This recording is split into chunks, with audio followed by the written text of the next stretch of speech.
everyone. Welcome back to another community conversation. I am so excited about today's conversation, a multi generational conversation on Black parenting. You know, Frederick Douglass said, "It is easier to build strong children than to repair broken men." So, listen to this conversation. Today, we have Corinne Pope, a mother of a 9-year-old son and 16-year-old daughter. We have Deidre Yange, mother of a college age son, Dio, father of an 18-year-old and 16-year-old daughters, and Mama Rita, mother of 3 daughters and 3 grandchildren, all representing. This conversation is actually a representation of 5 generations and 2 Bay Area cities, Oakland and San Francisco. Welcome, everyone. So what I'd like to do is start this conversation off talking to each of you. I want to give each of you an opportunity to just help us understand how you developed your framework for parenting, because we always hear parenting doesn't come with a manual, though there are lots of books that have been written on parenting by now. I'd like to hear from each of you because we have all garnered resources in different ways. So how did each of you develop your own framework for parenting? So let's start with, I want to save Mama Rita for last. So I want to start, I'm going to go youngest to oldest. So let's start with Corinne. Well, thank you for having me. Good morning, everyone. So, like you had mentioned, there really was no framework or instruction or manual or anything like that. I think I typically took the same route that new parents take, which is, advice from our elders, taking on traditions and kind of hand-me-down lessons that we learned from our parents and our grandparents. So that's really when I first had my first child, that was really my first route, just kind of being a new parent, getting acclimated to everything. It was after she began to grow up and I started to grow up that I learned that I had to kind of learn some new behaviors, learn some new ways of teaching and raising my child for ways that really worked for us versus the traditional ways that worked for maybe my grandparents or my great grandparents, because that was a different time. So it really wasn't no manual. We learned through trial and error.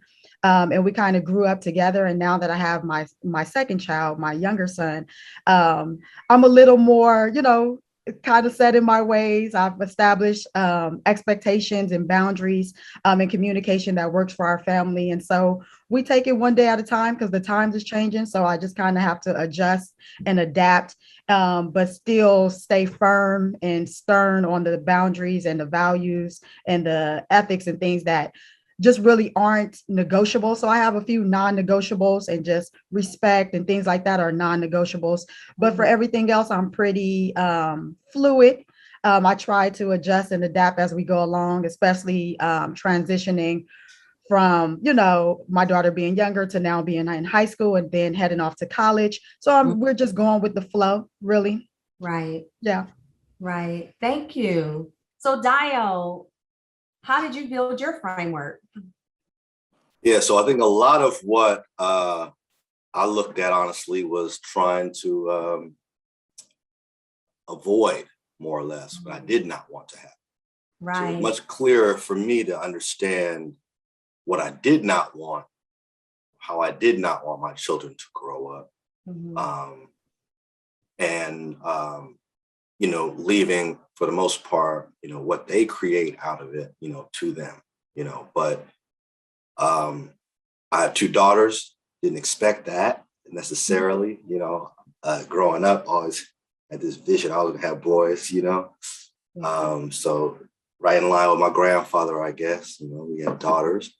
And so one thing that was important to me was, knowing how I felt with my brother, uncles, my father, etc., was that I wanted my daughters to not have any particular fear of men. I did not want them, to walk this earth with a particular fear. from a gender perspective, right? And so I definitely, did things to kind of socialize them with, my own social group, so they could, look at people more so as the fathers they ought to be, and brothers they ought to be, and have a standard expectation based upon that, which I had modeled in them growing up. So that was important to me. Taking them to church, of course, having a spiritual foundation was one that, I was given. And I want to instill that in them as well. Good education, of course, something that was very important, and making certain that they could prioritize education. And, honestly, trying to let them learn from the world, learn from life to some extent. We can protect them, I think, as much as we attempt to, but in many ways, those are their lessons to learn in some regard. And I had to learn to become a bit more comfortable with that, that reality. And so because of that, I pray over them, pray for my own abilities and temperament and patience in parenting. And hope that's visible to them. So, it's also modeled when they become parents. So I can't by any means say it's an easy task, but those were the kind of principles that I was thinking as they were, young, being reared. Yeah, and Dio's parents, how long have your parents been married? Yes, it's about 50 years now.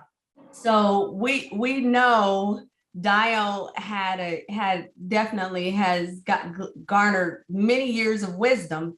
A lot of tutelage, good Right. examples. Yes. That's right. That's right. And like you just said, I heard you say spiritual foundation. So it sounds like you took from your parents what you learned in addition to your own spiritual foundation. And that's what you use as your framework. Would you say? I mean, absolutely. And we all have our own interpretation of what that is, but yes, I understand. Yeah, those are the principles that guide all of us, whether we acknowledge it or not. And so that was my biggest understanding. Even, at times I may not know where it is something I need to lean on most. And so to be able to, hear that and understand that, have that clarity and discernment myself is something that I pray on just in becoming a parent, right? We go into it already acknowledging we don't know it all. We about to learn. So I accepted that humbly and learned how, where to appeal for guidance, for direction as a parent.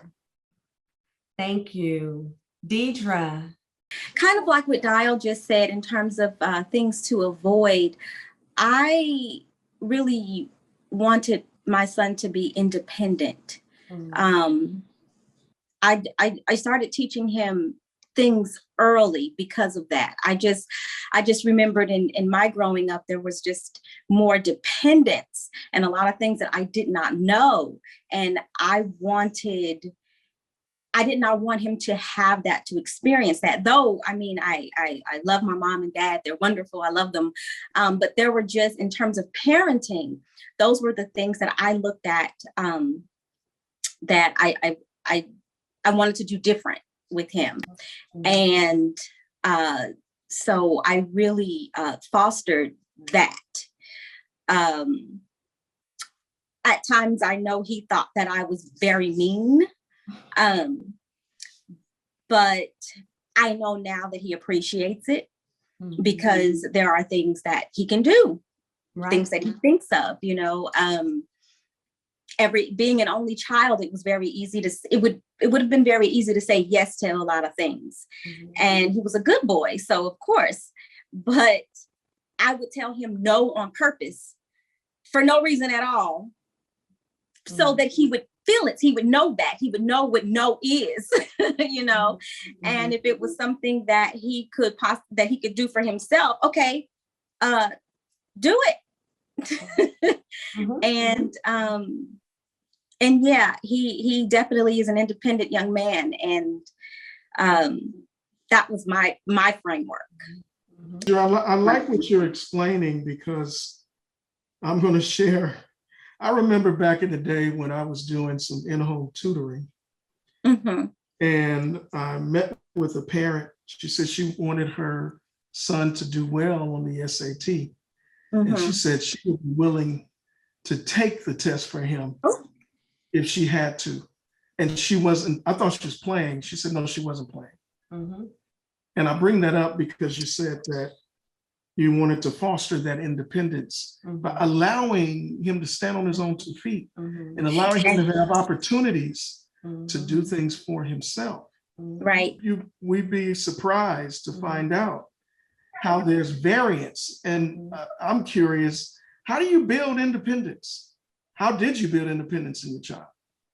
Anybody, a quick response to that? Some things you did? I think let's direct we this gotta one hear to from Mama Rita, Mama because Rita. let's hear If you some can speak wisdom to in that, the Mama room, Rita, because Mama Rita has demonstrated this. That's right, Mama Rita. So we're gonna you want to restate this. your question again? So Mama Rita, you have 3 amazing, beautiful daughters, and you have 3 grandchildren. How did you foster independence? How did you even develop your framework? We need to know, how did you do it? I was listening to all the young parents, and so much of what they said is so very much have gone through my mind over the years. And I was thinking, like, yeah, the thing that Deidre expressed is not easy at all. And I think when it really hit me the hardest was when my daughter was a teenager, and I realized that, this wasn't the child that I knew. This was a whole nother person, and the world was a dangerous place. There was quite a few drive-by shootings in our neighborhood, and it was very hard to let go. So I had to do a lot of praying and use a lot of faith and stuff. Slowly I was part of this Black Women's Health group at the time.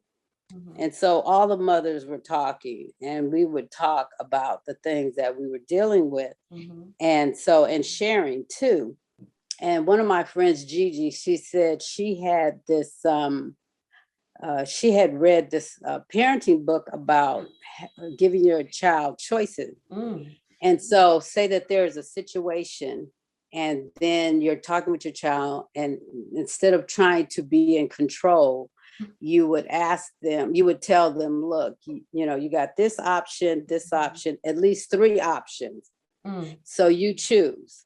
And so that was giving them a sense of, some control in their life, but still letting you, kind of direct the choice, so that it would be in a certain direction and stuff. And I found, like, when my oldest became a teenager, that really, really helped, because she was very determined, she was trying to establish herself as an adult, or, a young person. And she wanted some control in her life, And I'm telling you, when I did that, not that it was easy breezy, it wasn't. But at the same time, it was still, there wasn't the power structure. Power, struggle. And when it really came to a head, as far as independence is concerned, was whenever, I knew that I had to let her go. Yeah. That, she had graduated from high school, and the biggest test was that she was going to be going to Hampton University, which is all the way across the East Coast. Yeah. Even thinking about it now, I kind of get emotional, but I had to do a lot of praying. Instead of us flying, because I wasn't a flyer then, so we took the train. So I had 3 days with her to talk to her, to go over certain things, and we had a really good time and everything. And that's, my faith, leaving her there and coming back was the hardest thing. And I was on the train crying. And you know, and people were talking to me and they were reinforcing to me, she's going to be okay, you know. Yeah. All that you put in her, now she gets a chance to really use it, you know. Yes. And yeah, so, you know, but even now, all my children are grown women with children of their own. And, you know, there's still challenges. I mean, because they get grown and independent doesn't mean that, oh, you know, I did great as a parent. It's an everyday kind of thing. Yeah. And just try to keep myself open and humble to the fact that even though I'm their mother and I'm way older than them, they're still teaching me things. Yes. And I'm okay with that, you know. And that was important to me because, you know, when I grew up, you know, a child was to be seen and not heard. And, you know, you are, you know, pretty much relegated to like really keeping your feelings to you. Yes. And not really knowing your parents because you couldn't ask certain questions and stuff. Mm-hmm. And my goal was that I wanted to know my children and I wanted them to know that I wanted to know them, who they were as people. And I wanted them to know who I was. That, you know, I'm not a perfect human being. And yes, I'm your mother, you know, and I want you to know that, you know, you can talk to me. Now, of course, there has been times that it was like, there's the acronym like too much information, you know. Okay. TMI. But, TMI. yeah. TMI. Thank you, Corinne. But I was always thankful that they wanted to come, you know, and talk with me. And, you know, it was a blessing too during the time when she was coming into teenage years. And she had told me, well, Mama, I don't listen to anybody over 22, you know. I think like 11. I was like, oh, really? So that was during the time that I went on a search because, okay, we were in church, but still the church still wasn't really speaking to some of the reinforcement that I felt we needed. And so I really prayed about it. And then that's whenever I found a neighborhood newspaper with, you know, information about the boys club. Yeah. And at the time there was a man that worked with Dr. Marshall and Jack. And what was his name? It came to me and then I just lost it. But Preston Worthy, that's his name. And he was on the newsletter with all the girls and stuff. And I said, well, I was strange because it said a boys club, but then there were only girls in the picture. But something said go, you know. And whenever I got to the boys club and I was at that first meeting and they were reinforcing so many things that I was teaching the girls and the peer group. That was a big thing during teenage years, that the peer group was, you know, they were telling their stories. They were telling stories of where they had been and where they were trying to go. Yeah. They were young people talking about their mistakes. Yeah. You know, whenever I took her that night, I felt a shift in our, you know, conversation, our relationship. And you guys know, I've been rooted to the Mega Boys Club, mother supporter, you know, really ever since. And my oldest was 11 years old. And, you know, now she's 44. So, but yeah, you know, I really related to everything everyone said. I knew that I didn't want to do things. I didn't want my kids to be seen and not heard. I didn't want to use a lot of, you know, really any corporal punishment if I could, you know. But at the same time, there were times that they got spankings for things, but it wasn't like the way that I was disciplined whenever I was a kid. And I knew that I didn't want to do it that way. So I did. I went on a search. I read some books. Hakeem Matabuti had books out on Black children's self-esteem and self-worth. And then there was another book, The Destruction of Black Boys.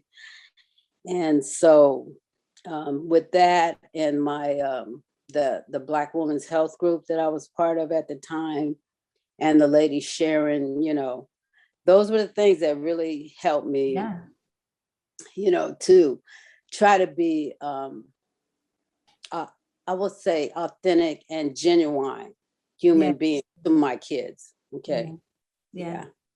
Wow. Thank you, Mama Rita. Now, that book by Hakeem Matabuti, what was the title?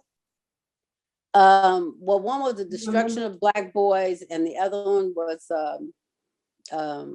Self-Worth and Self-Esteem for Black Children. Wow. Thank you. So we'll make sure we add that in the description to share with people, because we're talking about framework and what has helped. Corinne wants to weigh in, wants to add something to this part of the conversation. So Corinne.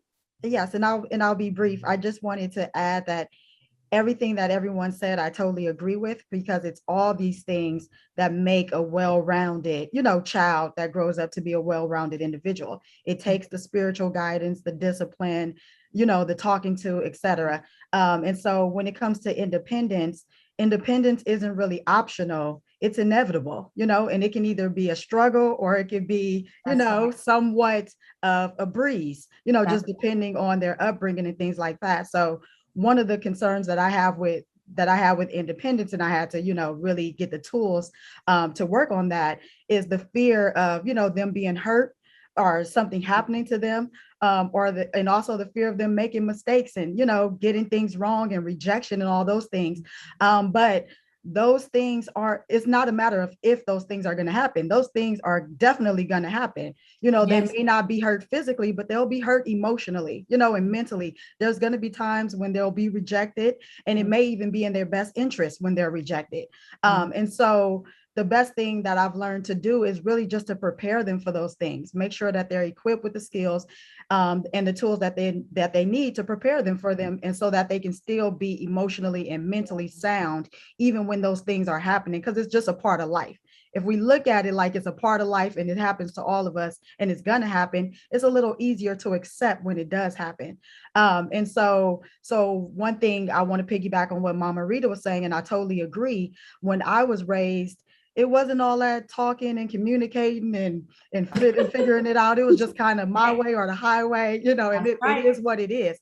And then also it was this thing where a child needs to stay in a child place, and adult conversations, adult issues, things were not, children weren't privy to those things. And I think that we still should maintain a level of that.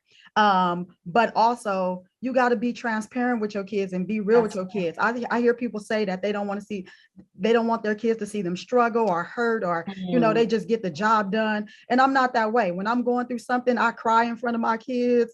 I tell them what's going on. I tell them I'm hurt. I'm telling them someone let me down, or I was rejected, or so that they can see what that looks like. And when they face it, they know how to deal with it. I don't want it to be so foreign to them that when they're hurt or when something's going on, they just have to put on their game face, because every day, even in the game, we need a break and a timeout, and it's a halftime. So with what Mama Rita was saying is absolutely right. You got to be like, I get that you don't want to be an emotional burden on your kids, and they're not an emotional dump site where you just go and lay all your burdens down. But at the same time, when I'm struggling or when there's something going on, my kids know financially, we're not doing that. Emotionally, we're not doing that. Like we can't do that. And mommy's having a bad day, but this is how we manage it. It's okay to have bad days. It's okay to, we all come into a financial rut and things like that. It's just a matter of managing it and maintaining a emotional and mental balance where they're not too high, they're not too low, but they're able to navigate through these things. And I don't want my daughter and my son to go off to college or to go off and be independent and then get hit with the basics of life and not know what's going on or what that looks like. So as a parent, I try to be as transparent as applicable to, their age and their mental and emotional levels. I like what you're sharing, Corinne, and we're not shunning or speaking critically of the generations before us that did parent. What we're recognizing is that the parenting practices evolved and improved over the years because of the things that we've learned. And one thing in particular that you shared is that you're willing to share your struggles in life and help them to learn that the storm will come, but it will also pass. Right. And it's not enough for us to say things. They have to see it happen. Right. That's right. Okay? Because we're human just like them. Who are we? Right. What kind of authority? Yes, we're parents, but what kind of authority are we? We're competing with the world. And the world is saying so much to them and showing them. The world is saying and showing them and trying to prove to them. So we got to combat that with experience and allowing them, like you said, to see the highs and lows of life and see that the storm will pass. Yeah. We're navigators. Yeah, we're navigators. We're helping them. We're their navigational tool, right? Until they become adults. And then that there's a transfer in the relationship. The relationship then becomes between them and their creator. And we then take a step back. And you, Chris, you always say, we, in the beginning, when they're younger, of course, we're instructing them. But when they get older, when they become teens, we're then coaching them. When they become adults, we serve as advisors. And you know what? That's beautiful, because I was listening to Mama Rita and I wrote some notes. When I wrote down, I said, parenting never stops. Yes. But how we parent it changes is what changes. And how we parent changes as they mature. Right. That's what came to my mind when I was listening to you, Mama Rita. Before we actually wrap up this part of the conversation, I want to give Dio, who looked like you were in deep thought, and Deidre, you look like you were in deep thought as well. I want to give the two of you, if you can do it in about 2 minutes each, what were you thinking from this conversation? From this part of the conversation? I was agreeing with, No, go ahead. I was agreeing with what pretty much everybody was saying. It all just comes together, and then as you all expound on it, your commentary, and just kind of pull it together, it just makes perfect sense. Things evolve how we parent. What we realize, children do not need to just be silent and never heard. They do need to be heard, but they do need to be guided. And so often, we just take from our experience, and that is what we use when we, as we were saying earlier, that is what we use when we are deciding how we want our children to learn, or what we want them to learn as they move forward in their life. But I think it's so important too that we not just see children as just, okay, I'm sorry, I know you said 2 minutes, but I remember my mom saying that she always wanted a baby girl. And, my mother loves dolls. And she wanted a baby girl because she wanted to dress her up and she wanted her to be cute and all this stuff. And I remember as a kid thinking, okay, but now what?